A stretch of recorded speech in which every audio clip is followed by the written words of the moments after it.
everyone. I hope everyone's able to join the broadcast. We're using a new Google app, so this is kind of cutting edge right now. It's Google On Air, so it's a little different than Google Hangout. Google On Air is going to allow a large number of people to view the broadcast instead of Google Hangout, which will allow about 10 people to view.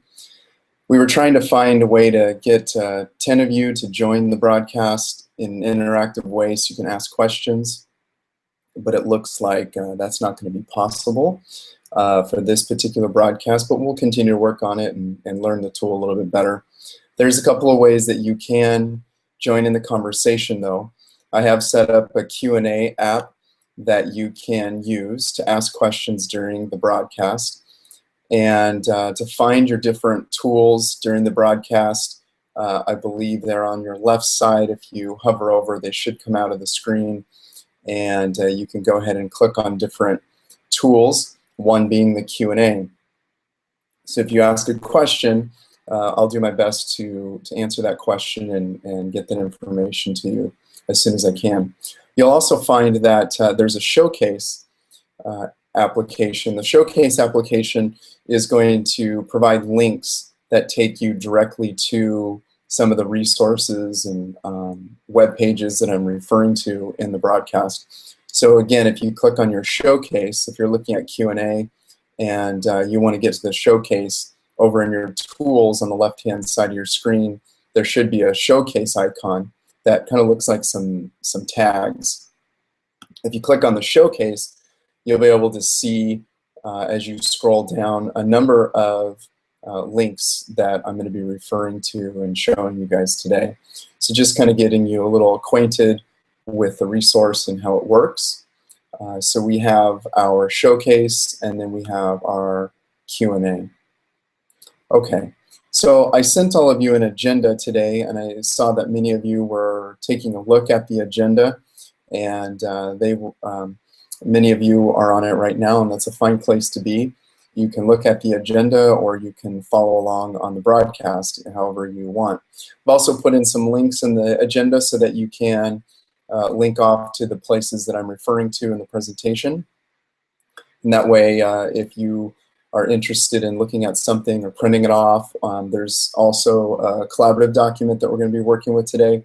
So if you would like to participate in that, I'd love to see your work and your ideas shared with your colleagues. So if you're going to have that, there's a link on the agenda. So looking at the agenda today, we're going to start with prompts and tasks. We're going to actually start with step 1 of the 3-step writing process. And in step 1, we have to set up prompts and tasks. So prompts and tasks, we went over the prompt builder before when I was there in North Carolina. We talked about how you can create prompts to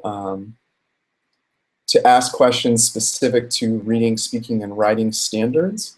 So I just want to go ahead and show that to you. I'm going to share my screen.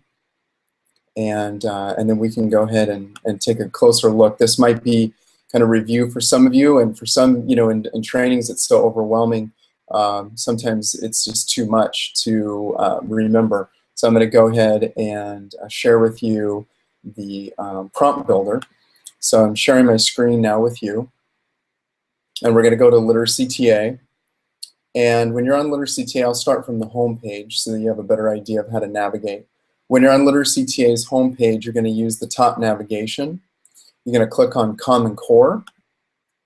And then on Common Core, you're going to see Common Core Tools.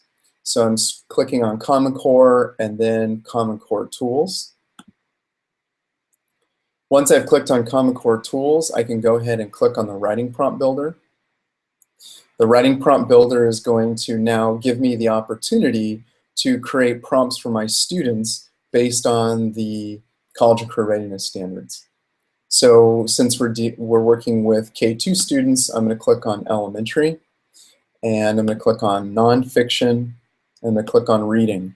Now I get to choose from the standards prompt templates that I can use. So if I want to do something on argumentation, or if I want to ask a question about text structure, I can click a standard, and it gives me some options.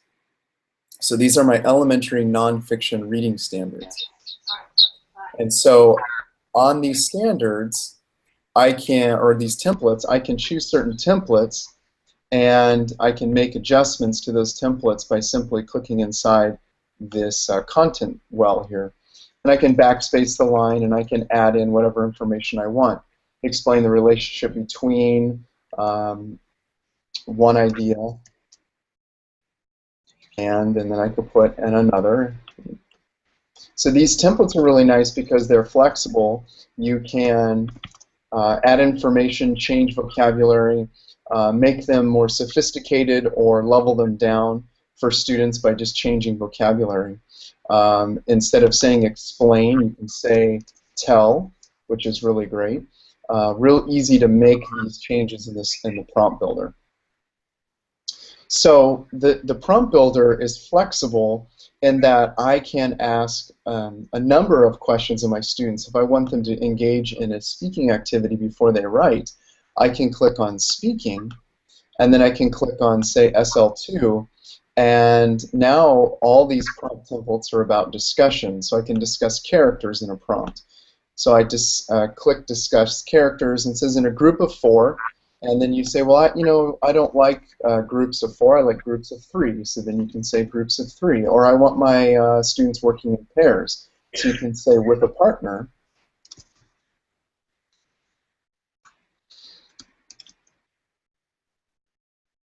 Talk about, and then what is it that you want them to talk about? With a partner, talk about the 2 ways, and then you can go on and on from there.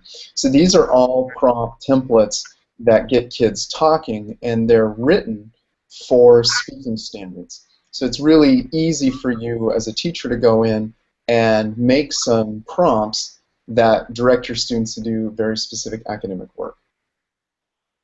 It looks like I have a school joining the broadcast. I know that individuals are viewing, and then now I have a school, which is great. If you guys don't mind, can you mute your microphone on the screen? There's going to be an option for you to click your microphone, and then that way your microphone, I won't hear any feedback, and then if you guys want to move around, and there you go. Perfect. Awesome. Thank you so much. Okay, so here is again, the prompt builder, and this is essential to the first step in the writing process, is getting our kids prompts that direct them to do specific academic work. And I know that sometimes prompts are a challenge to develop. Sometimes we're looking for new ideas.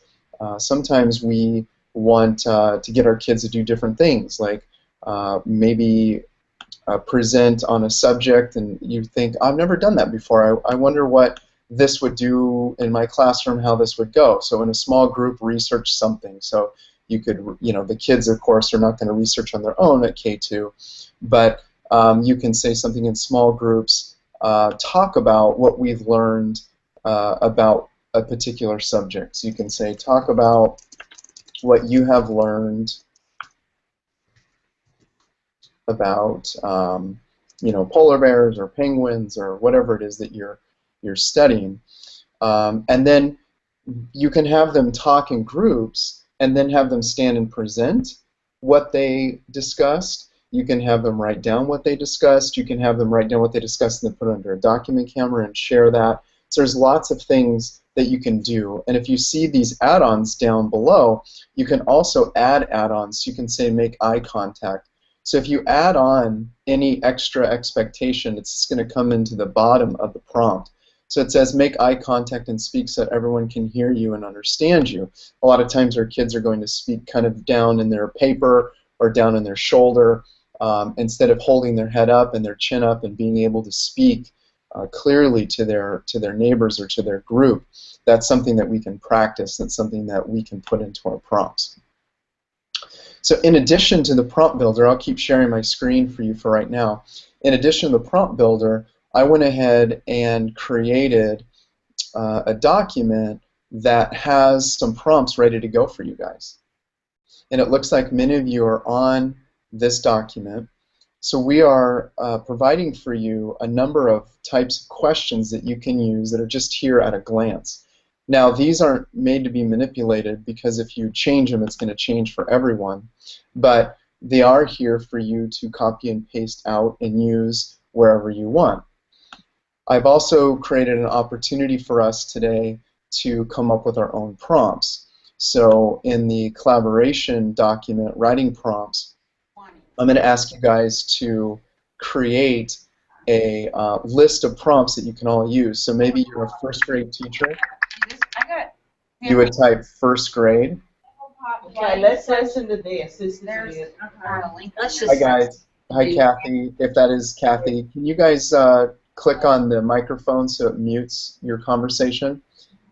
You guys will still be able to hear me, but it will just mute your conversation. We're gonna have to move our chairs. If you guys could click on your microphone on the screen, there should be a way to mute your microphone. Mute the microphone on the screen. On the top, there should be something at the top, a list of tools, and there's one that has a picture of a microphone. That one. Perfect. Yay. Thank you so much. All right, so what we were just discussing on the broadcast is I developed or created a very quick, easy-to-use document that I would like all of you to complete. And what you're going to do is you're going to just add a prompt that you like, that you've used, that you have really enjoyed, something that your students have liked writing about, and then this is going to be kind of a collaborative effort then. So going back, I have provided a number of prompts for you, which are all linked to the agenda. So these are prompts that you guys can use teaching your students the writing process. Then I've also have this collaborative document. So in the first grade, let's say you're a first grade teacher, you can write grade level 1. That way everyone who's using this document knows if this is appropriate for a first grade classroom or a second grade classroom. And then I'd like you to write a prompt that you've used in the past that you really like, something that your kids enjoy, and just write it here in this space. And that way when we're done, you guys have not only the prompts that I've developed, but you have an additional hopefully 20, 30, 40 more prompts plus the prompt builder. So as you can see, we're really trying to give you as many resources as possible. So I'm going to go ahead and stop sharing my screen just for a little bit.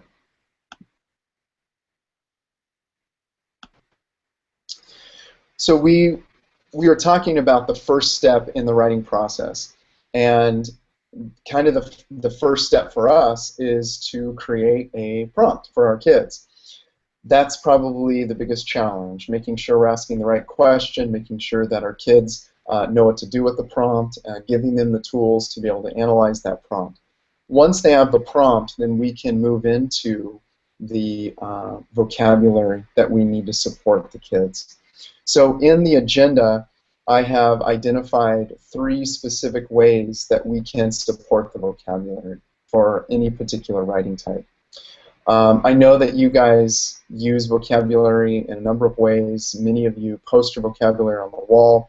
But what I'm going to present to you today and get you to think about is where are those words, how are you using those words, and maybe I'm going to provide some information this afternoon to help you better understand how your word walls can be more effective, or maybe they are already effective and there's something that we want to do just to make a small little tweak. For example, when your students are in peer review and they are working through their writing, so we're assuming we're in step 2 now, they've already written, now they're going to go through and do a little bit of peer editing with a partner. The word wall that we have for, let's say, our high frequency words, let's think about where that wall is, and let's think about where the kids are. One way we can support our kids with the word wall is to not only develop a high frequency word organized by the alphabet, so words listed under each letter, which I know many of you have and probably should continue to have through the 2nd grade, but maybe where the stations are set up should be close to or located by those word walls that are most appropriate for the kids. Another example is in peer review. If I'm having my students work on their strong words, if I want them to add strong words to to their own writing, then what I can do is I can put my strong words word wall near that station so that the kids can look up and refer to it while they're writing. And so I'm going to talk a little bit about how those word walls are created and what we can do with those. And this is all part of step one. This is all part of the planning and writing phase of the writing process.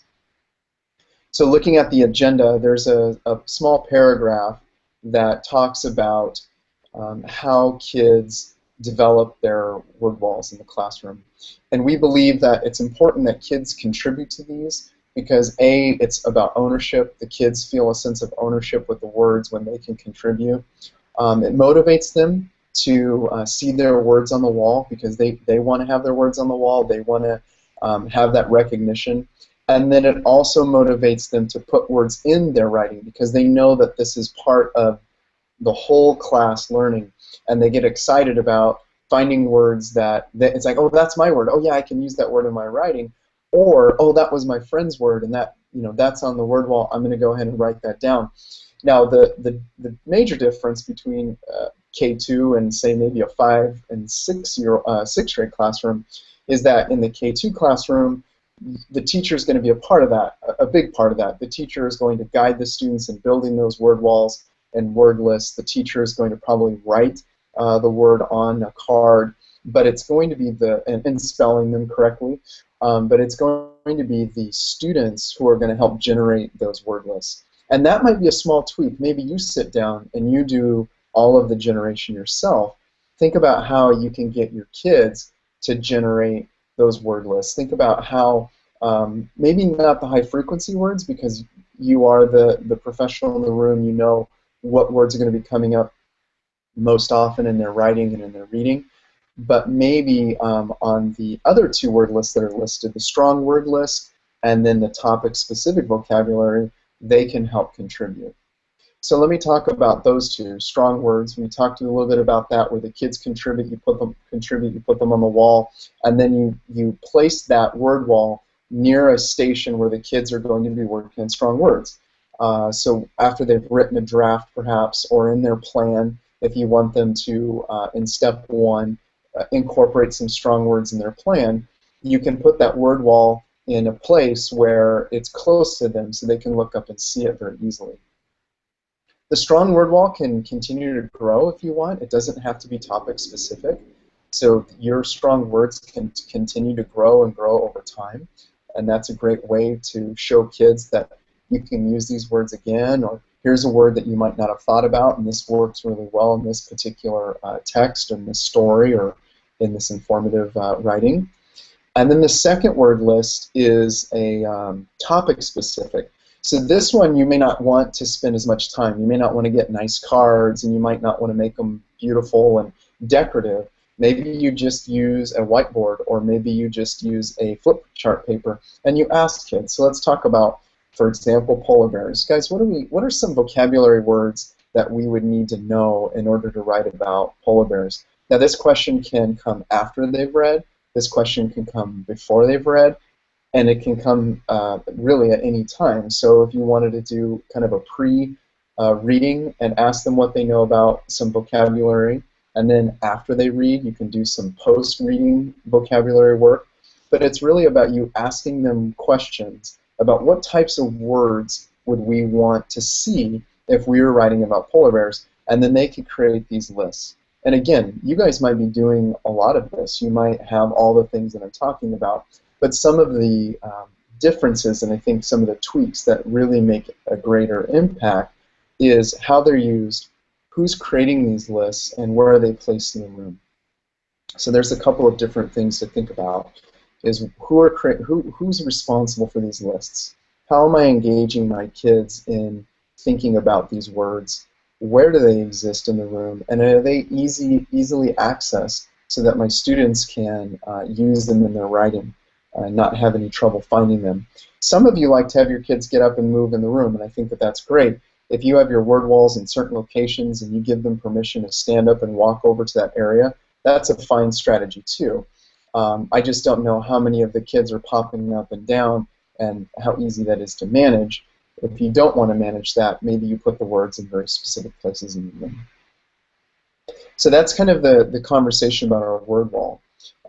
Getting those words set up. So we have our prompt, and we have resources to build prompts, and then we have our word lists, and there's 3 of them, and there's 3 on purpose. One is going to be for those high-frequency words that the kids are going to be using all the time in both their reading, speaking, and writing. Then we have our topic-specific vocabulary. Those are the words that are going to help our kids write about the topic today. And then we have those strong words, right? In the peer review process, the peer review, we have our kids draw a yellow smiley face or happy face next to those strong words. And we want our kids to push themselves to use stronger words, whether they be adjectives or better nouns or verbs. We want to collect all those words from our students, and we want to celebrate those kids when they can contribute those words. So that not only is it a good idea to ask them to contribute to the strong word list before writing, but when they're reading their written work, so I'm jumping back into step 2, when they're reading their written work, they can go ahead and look at their writing and look at the strong words and say, you know what, I have a strong word. It's right here in my paper. And the student can raise his or her hand, share with the teacher. The teacher makes a judgment whether or not that is a strong word, and then can either quickly jot it down to turn into a card later that looks a little bit nicer and more permanent, or you can just have a running list of words in the strong word list that the kids can contribute to. So it's really powerful. It's a great way to involve kids in the writing process. So then after the vocabulary, another part in the writing process is those writing type posters. So we offer writing type posters, which I'm going to share with you right now. I'm going to cut over to my shared screen, and you guys can take a look now. I'm going to go over to Literacy TA, and in order to get to the Writing Center, I'm going to go ahead and click on Skill Library. And on the Skill Library, I can click on Writing Center up at the top in the sub-navigation, or I can click on Writing Center down below. It's going to take you to the same place. So I click on Writing Center, and on the Writing Center, I see that familiar 3-step process. And next to the 3-step process are skills and activities that I can do with each step. Now you guys are K1 and 2, so our bands overlap a little bit with the 2-3, but if you're a K1 teacher, you would click on the K1 tab, and if you're a grade 2 teacher, you'd click on the 2 tab. At any point, you can always get this 3-step writing process just right below the descriptions here. You can click on it, and it's going to take you to the 3-step writing process, and you can open up the handout. And this can be made into a poster for your classroom. You can make it into a mini poster at student tables. You can make one for each student and put them in their writing portfolio or writing folder. All of those things are fine. But we make these very visually appealing so that you can present them. You can publish them in your classroom. So I'm going to take us to the 3-step writing process. I'm going to look at K1 right now because the majority of us viewing this broadcast are K1. And I want to go into my plans. So I have my 3 plans, my opinion plan, informative, and narrative. So I'm going to click on my opinion plan. And inside this plan, on this page, you will find a number of resources that you can use to teach writing. Now I know this is review, but again, in our live presentation, sometimes there's so much information that comes to you, it's very difficult to keep everything straight and to know where everything is and to feel confident that you're learning all that's being said. So this is a good review, I think, for all of us. So here is the page. All I did was I went to Skill Library and then the Writing Center. And on the Writing Center, it took me to the 3-step writing process. And here on the 3-step writing process, I just chose a plan. For this one, I chose the opinion plan. So my plan is right here, the student activity, but I want to get to my poster first. So this is the writing poster, and this is just a great snapshot for kids. This is a great way to show them what types of information is expected in this type of writing. So it just says very simply, tell how you think and feel about a topic or book. And in the standards, it really talks about this idea of a topic or a book. It could be anything, however, but this is, in general, really what they're supposed to do is talk about their feelings toward or on a topic or a book. Then right next to the pencil is a very quick outline of what their writing should include. So tell your opinion about a topic, list reasons and examples, and then write an ending sentence that tells your opinion in a new way. So this is a nice snapshot, a great poster for your kids to remind them of the expectations and to give them that feedback that this is the type of writing that we're doing, this is what is expected of you.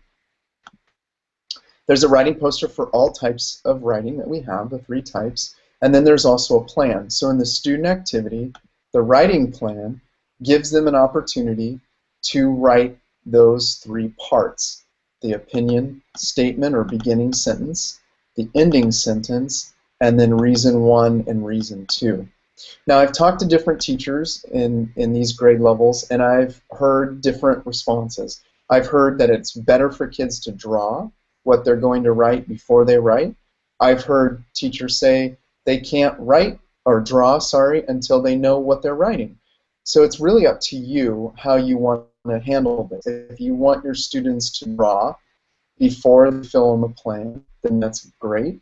If you want them to fill in the plan and then draw, that's fine too. But that drawing is going to give them an opportunity to express ideas without worrying about words, and it's going to give you a very clear snapshot of what their understanding, the beginning, middle, and end is in their writing, and it's going to give you an idea of what they're understanding about the topic. So this would be completed before they even start writing. So when we say step 1 in the writing process, plan and write, this is the planning portion. So I'm just going to go back so we're following along. Before I got to the plan, we created a prompt and we worked on some vocabulary. Then we went ahead and looked at the writing poster, and then from the writing poster, now we're looking at the plan. So there's a number of steps that we should follow, we recommend that you follow before you get even into the plan.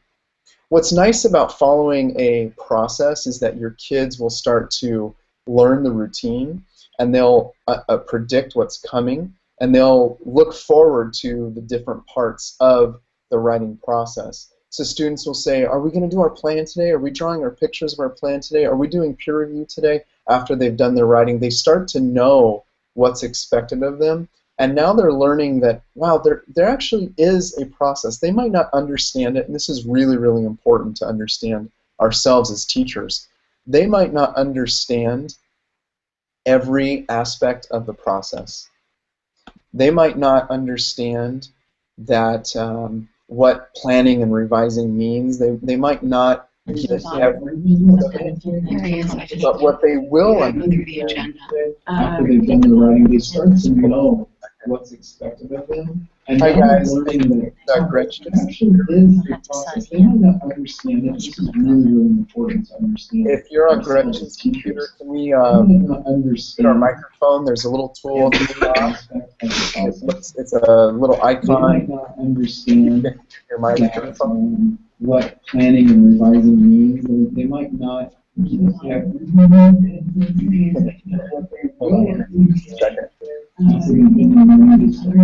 If you guys are joining the broadcast and you hit the microphone at the top of your screen, let me see if I can. There's a little tool. Yay! Good job. Nicely done. Excellent. Okay. So when we are walking our kids through the writing process, our expectation shouldn't be that they are all going to be experts at this process, but our expectation should be that they do understand it and they have the capacity to understand it, and that they can go through the motions with guidance and support so that they become young writers and they start seeing themselves as young writers. And you know, sometimes there's going to be hiccups, and sometimes there's going to be challenges. Sometimes the kids are not going to follow the routine the way they know it. For 2 months, they could be perfect at following the routine, but then on a random Wednesday, the routine falls apart, and they don't follow it, and they don't understand what they're doing, and they're lost. We should expect that, and some of you might be chuckling from the inside and going, "Yeah, that's my life." That's normal for these students. But what we want to do is give them the opportunity to go through that process and to have those discussions with the teacher and learn what it really means to write within the process where I break down my thoughts, I plan, I write, I revise, and understand what I'm doing, and they're lost. We should expect that. And some of you might be chuckling from the inside and going, yeah, that's.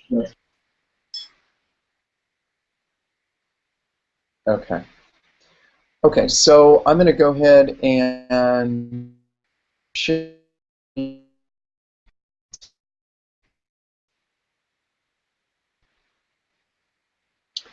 And what you should see now is all that list of skills that we had talked about. So these are the different skills that we offer for the plan. So let me go back to the plan so we all have an understanding of what the steps are. I'm going to click on, I'll click on 2-3 this time. So our plan and draft, we have a think about it and talk about it. We're really big on having kids talk about their writing before they actually write.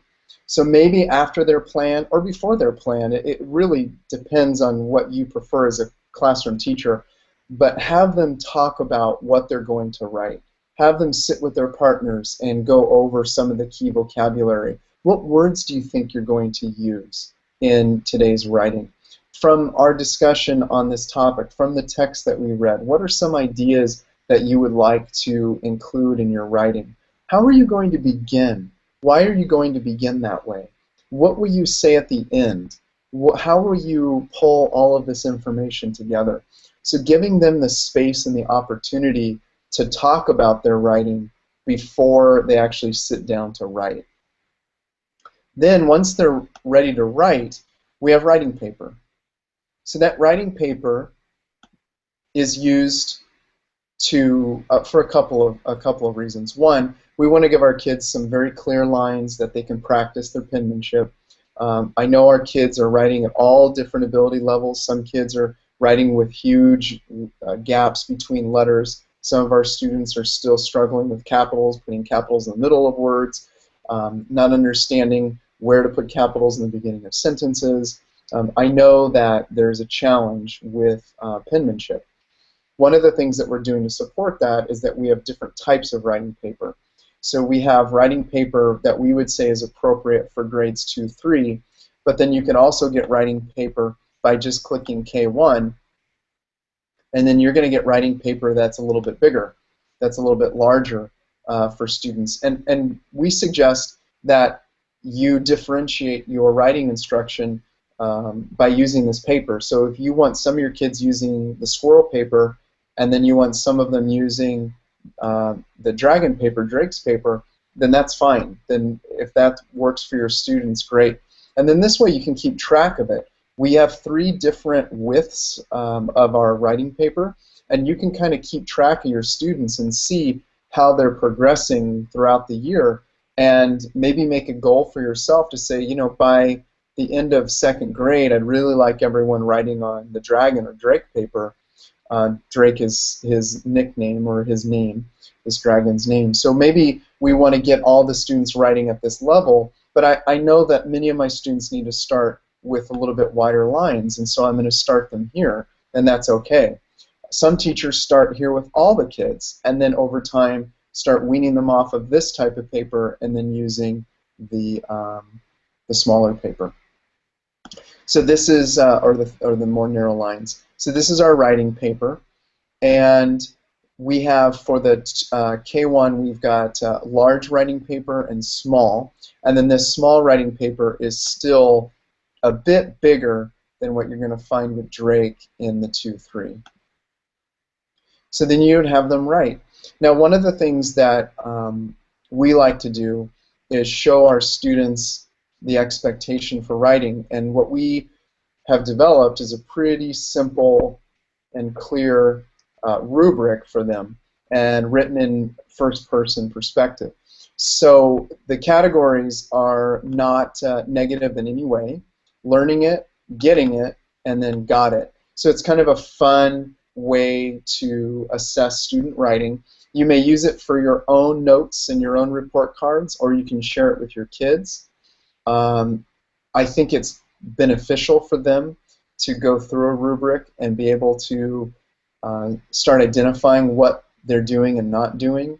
So did your beginning sentence, was it clear? Was it there? Did you use capitals? Did you use periods? Are you staying on topic? Are your 2 reasons for what you provided, your 2 reasons for your opinion, are they on topic? Are they supporting what you said? This is very simple language that you can use for your K-2 students. Now I know with K, this is not something that you would give your kids, I don't think, and say, okay, here's your rubric, let's go over it. But I definitely think in the middle of the year for grade 1 and for sure grade 2, students should be looking at this type of language and this type of tool and having conversations. Again, they might not know everything. This is why the standards say with guidance and support. They might not know how to understand a rubric. They might not know what it means completely. But taking them through that exercise of, here is where I want your writing to be. Here are the things that I'm asking you to do or include. I think that's very valuable for them, and I think they start to feel a part of the writing process when you include them in that evaluation element. So when you click on a plan, let me go back so you can see the plans again. When you click on a plan, you will be able to choose from opinion, informational, narrative writing, and then when you click on it, you will have all these tools. You've got your writing poster, you have your rubric, you have your writing paper, your plan, and then some of you are starting to use more digital representations in your classroom. You guys are interested in maybe showing some visual support. So if you are, you can click on the interactive lesson, and the web page will transform into the closest connection probably you have is a PowerPoint, but it's not a PowerPoint, it's something a little different. But this is now a presentation you can use to teach your students about the writing process for a particular writing, in this case informative writing. And on this presentation you can click on any of the handouts and the handouts can open for the students. Now in my classes in middle school, I would have my students recreate this plan in their notes, but I know that that's not a good use of time, nor is it probably feasible for your kids to recreate this. It would take them too long and there would be too many errors. So photocopying them is the best option. But if you wanted to have this on your screen while they are working, that might be beneficial to you. So these are slides that support the process that you're teaching them. And then they have links to the handouts. And right from the presentation, you can click on the handout. You can also use a timer. So this is a useful tool as well. So if I want my students to take, I don't know, 2 minutes and 30 seconds to come up with 2 reasons for why something is the case, then I can give them 2 minutes and 30 seconds on my timer. I can press start, and the time counts down. So one of the benefits of using the mini lesson here is the different tools. So you have a timer that you can use.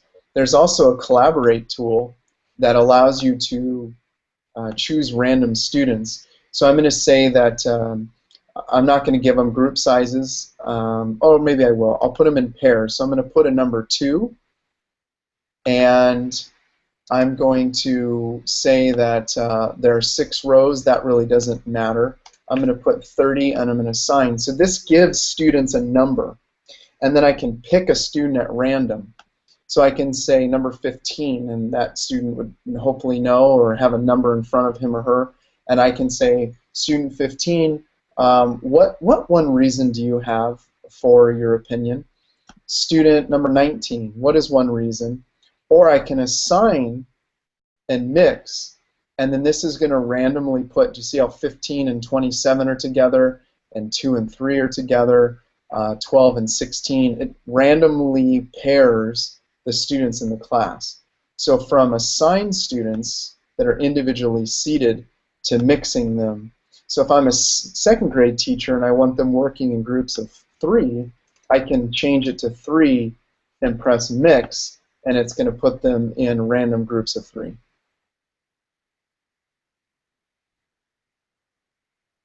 So this is exciting because it gives them an opportunity to work with different students. It takes all the pressure off of you to group students, and it's interactive. It gives them something that they can look forward to in the presentation. So this is all part of the presentation. And to get to the presentation, all I need to do is click Interactive Lesson, and the web page transforms into that presentation. We have another tool that you can use, and we would ask you guys to consider maybe even doing this for students, not necessarily having them do it, but I think that it is within their ability, but to track their progress. So as students are working towards writing narratives, and we use our rubric to score them, we would want to keep track of how they're doing so they can color in their scores, or you can color in their scores, or during meetings, during your writing workshops or conference time, you can color this in with them and explain what their scores are. You can say, you know, last week you scored a 13, and this week you scored a 15 on your writing. Your writing is improving, you're getting better at this and this, and you can kind of color it in as you talk to the students. And then you can fill it out with them. So you can say, now that you've scored a 15, did you meet your goal, and why do you think you met your goal? And then we can go to, what is your new goal? What would you like to get next week when we try our story writing? Do you want to get a 17 or a 16? And then what do you think you can do to get that goal? What is one thing? And maybe the student can say, well, I want to use stronger words in my writing. Okay, well, let's put that down. Now, do you know where to go to get stronger words? Do you know where in the room you can get support for those stronger words? And they can start making decisions about, oh yeah, there is a word wall with strong words, and I've contributed to that word wall, and I need to use that word wall to write or include more strong words in my writing. So this is a goal tracker. Again, may not be appropriate for some classes, may not be appropriate for some grade levels, but at least what it does, I think, as an educator, is it lets you know that kids do like to set goals, and kids do like to be a part of that planning process, and this may be an opportunity for them to plan, an opportunity for them to set those goals, even if it is in a conference setting and they're not sitting there doing it themselves, which I don't think they could do. But with your help and your guidance, and then you have all of these plans and goal trackers that you can look back on when the kids are writing, and when you're doing the report cards or when you're meeting with parents, you can look back at these and say, here's what's happened with this student's writing over the past 2 months, and then you can kind of look at that. That's a good option. All right, so we're going to go, again, back to the process, and I really wanted to stick with the first step today so that you understand what it is we're asking you and your students to do. So for planning, it's all about setting up that task, getting that question, and then setting up the vocabulary and placing that vocabulary in a good place in the room, developing it with your students so that they have buy-in and they have opportunities to see those words grow. Placing it in a room that's local to a particular station so the kids can just look up from that station and get the words that they need at the time. Giving them an opportunity to talk about their writing and to use a plan to plan it out. When this might be different for you. When kids are finished with their writing, there may be, instead of just 1 or 2 pieces of paper, there may be 5 or 6 pieces of paper, and that might be new. When teachers who use literacy TA and use the process thoroughly, when they collect their papers from their kids and put them together, they have probably anywhere from 4 to 6 pieces of paper. They have the plan, right, that they use to outline the writing. They might have some vocabulary words. They will have the writing paper first draft. They will then have that first draft peer-reviewed, so there'll be colors all over it for spelling and punctuation and strong words. Then they'll rewrite their text and redraw their images. So there's more papers turned in than what we might expect, but that's really showing them the writing process. That's slowing it down for them so they can see there's a plan, and then from the plan I move to the writing, and from the writing I move to revision, and then from revision I move to publication or publishing. So that's a process that might be a little bit different, where we might just in the past have our kids write, do some brainstorming, write, and then turn it in. When we meet again, what I'm going to ask is a couple of things. The first thing I want is for everyone to contribute to that collaborative document. And that collaborative document is shared, I think, with anyone who has access to the link. So you go to the agenda and you click on the document and you can add in a prompt. It's just one prompt. Tell me your grade level and then write the prompt down. Don't worry about, is this a good prompt, a bad prompt? All of us are learning from this experience, so don't feel like you can't share. But what's wonderful about it is if everyone does contribute, you're going to have the prompt builder. You're going to, at your disposal, you will have all of these prompts in this collaborative document, and then you're going to have the, I think, 20 prompts that we've provided for you that get you started. So you're going to have lots of great prompts to ask your students to write about. That's number one.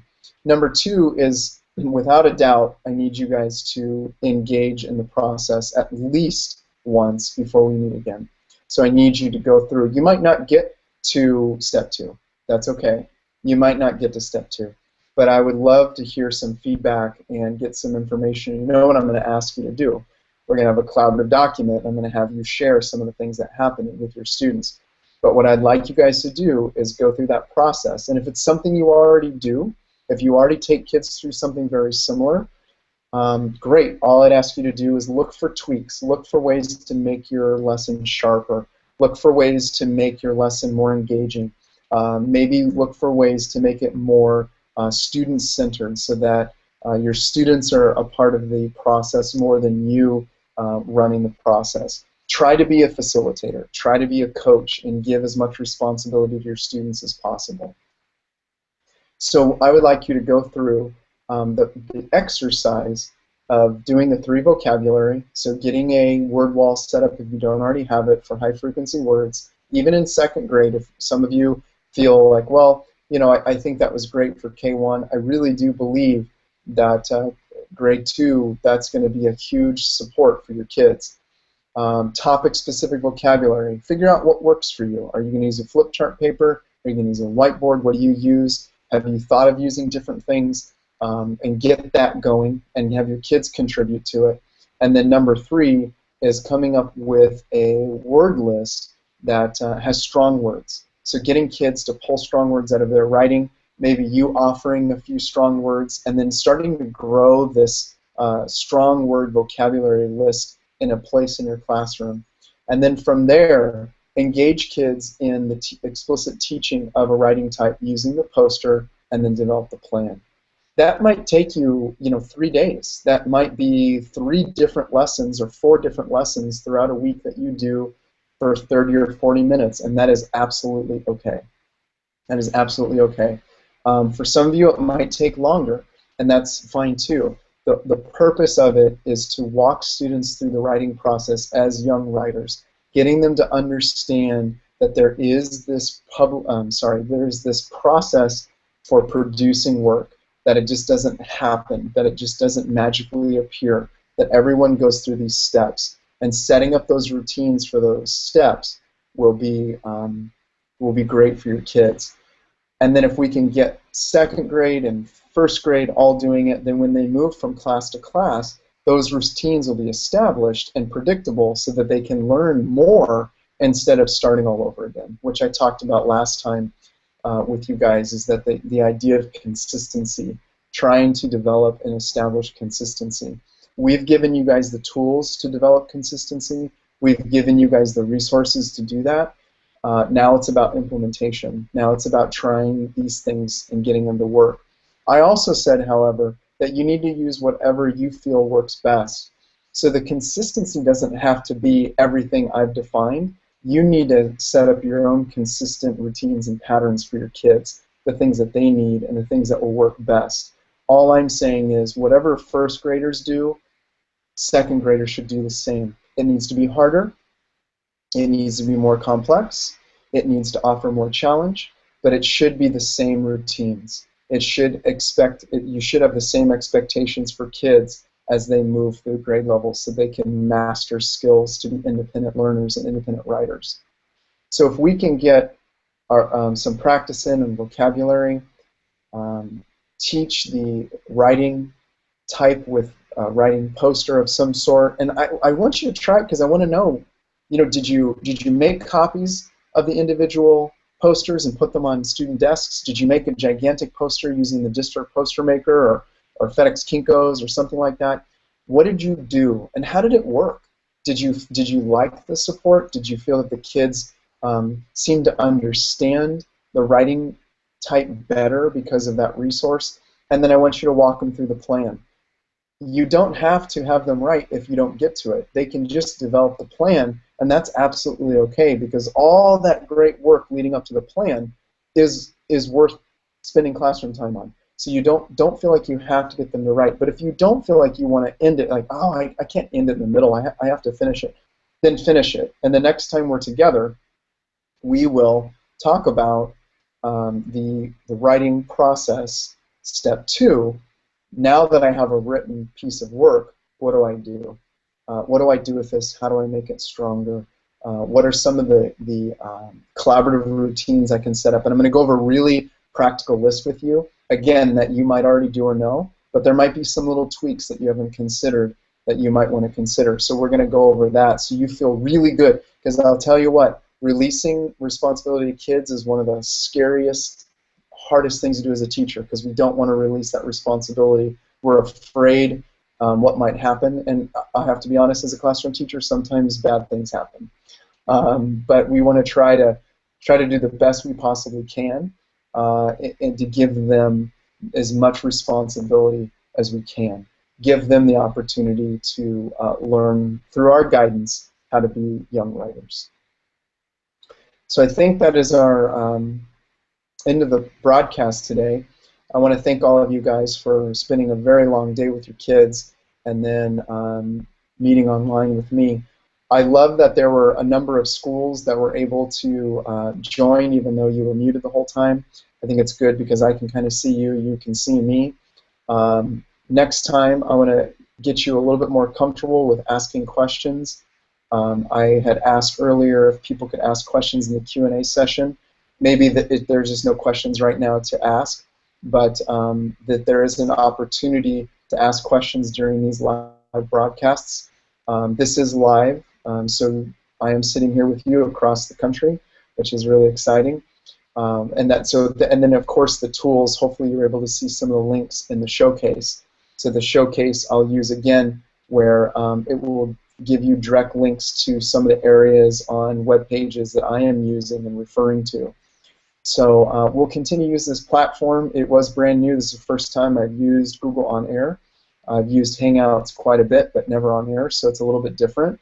So I will continue to get better at it, and we'll just grow together. We should always push ourselves to go to the next step, improve every day, and so that's what I'm trying to do as a trainer and as a colleague of yours, is push myself to the next step and try something new.